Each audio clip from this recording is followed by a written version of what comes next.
ఇట్లా రైస్ అండి, ఇద్దరే కాబట్టి సాయంకాలం చేసుకుంటామండి. రైసు ముద్దండి,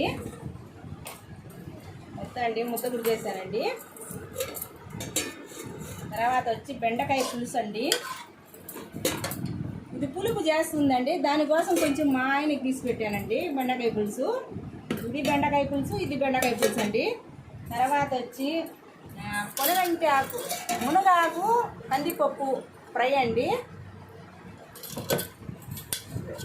తెల్లగడ్డ కారం అండి, కోడిగుడ్డు తెల్లగడ్డ కారం. తర్వాత మామిడి పండు అండి,